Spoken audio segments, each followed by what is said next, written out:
जैसे जैसे दीवाना दिल का एपिसोड आगे बढ़ता है, एक नया मोड़ सामने आता है जो दर्शकों को चौंका देता है।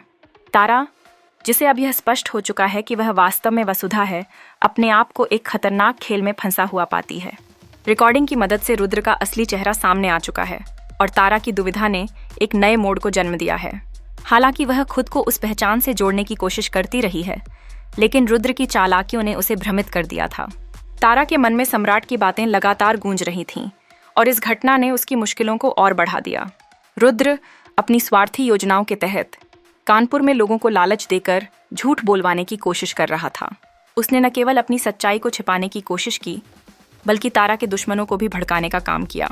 लेकिन जैसे ही खेल बढ़ा, रुद्र ने अपने घमंड में सम्राट को सब कुछ बता दिया। यह एक ऐसा पल था जिसने सम्राट को एक नई सोच और योजना पर आधारित किया। वह अब अपनी तारा को वापस लाने के लिए पूरी मेहनत कर रहा है और उसकी आखिरी चेष्टा रुद्र को एक्सपोज करने की है।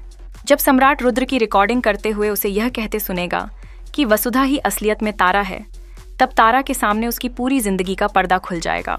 यह सुनकर उसका मन में अंदरूनी लड़ाई थम जाएगी और वह अपने पुलिस से सहायता मांगकर रुद्र के खिलाफ कार्यवाही करने का निर्णय लेगी। तारा के इस कदम से एक नया सिद्धांत पैदा होता है। क्या अब वह अपने सच्चे प्यार को वापस पाने के लिए सही रास्ते पर है? जैसे जैसे ये घटनाएं आगे बढ़ती हैं, तारा के मन में संघर्ष चल रहा है। एक तरफ रुद्र की चालाकियां हैं और दूसरी तरफ सम्राट की सच्चाई। क्या तारा अपनी पहचान और अपने दिल की आवाज को समझेगी? क्या वह अपनी सच्चाई के लिए लड़ाई करेगी या रुद्र उसे फिर से रोकने की कोशिश करेगा? अंततः तारा की कहानी एक निर्णायक मोड़ पर है। दर्शक अब यह जानने के लिए बेसब्री से इंतजार कर रहे हैं कि कौन सा रास्ता चुनने वाली है। इस जंग के अंत में क्या तारा और सम्राट का प्यार फिर से जिंदा होगा?